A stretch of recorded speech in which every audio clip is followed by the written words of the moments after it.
Mr. Chair, yung binhanap natin na tao na gumagawa ng fake na ID, andito ba? Torigusa? Halika. Archibald Torigusa. Engineer, Siguro, may utang pa to sa inyo, no? Your Honor, malaki po utang pa sa amin. 24 million, ano? Opo, Your Oh, Honor. yan. Mamaya, tanungin natin. Mr. Chair, yung movement ng resource person papunta sa upuan, deducted yung sa time, Mr. Chair, ha? Per segundo yung pagbilang nito. Kaya nga.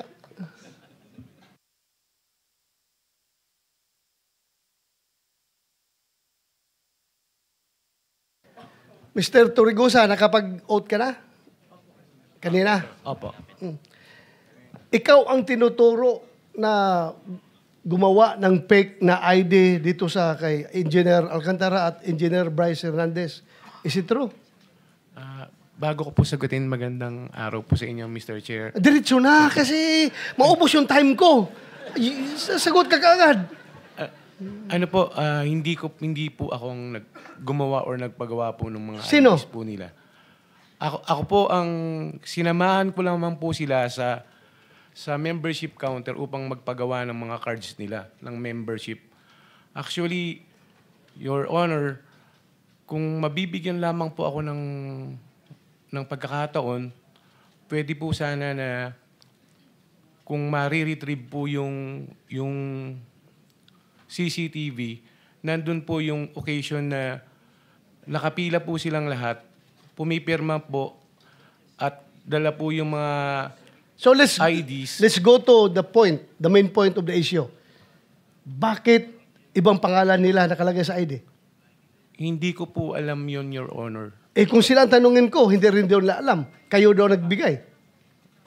Alam mo, mabigat ito ha? Because kung totoong kayo ang nag-facilitate sa pag-manufacture ng fake ID para ito mga taga-DPWH kahit na illegal sila na maglaro dyan sa casino, nagiging instrumento kayo.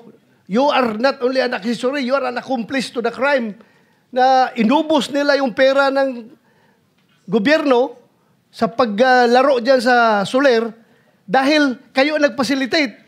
At yung pag-facilitate niyo ay talagang krimen yan. Falsification. Gumawa kayo ng ID na ibang pangalan para hindi sila matunton. Your Honor, Sino ang gumagawa ng ID doon sa Soler? hindi ko po talaga alam, Your Hindi Honor. nga. Sabi mo nga, yung nakapila sila doon. Opo. Sino ang nag-ooperate doon? Sa membership counter po, Sinong mga tao doon? yung mga empleyado po ng Soler. So, dinay mo ha na hindi ikaw ang nag-facilitate na pag-issue ng Hindi po talaga, fake.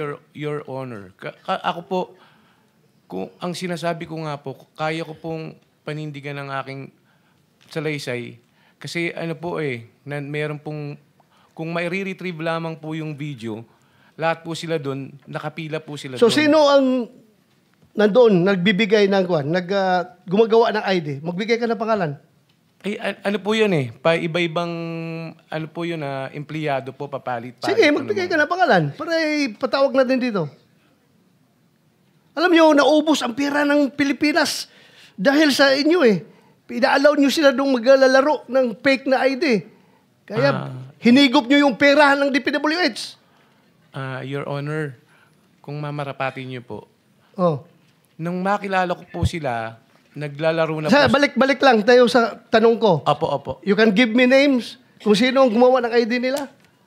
Wala po akong knowledge, sir, pagkapangalan po Pero yung mga... Sino nga ang tao doon? Ikaw nga nag-escort doon, papunta doon. Sino gumagawa ng ID nila? Hindi ko na po maalala, sir.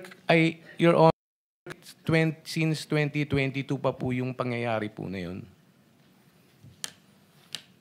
Sure ka, ha? Opo.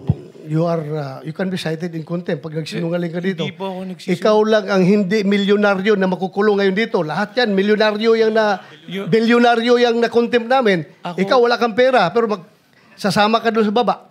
Ako nga po, Your Honor, yun po ang kinakasama ko ng loob. Siyempre. Huwag ka lang umiyak.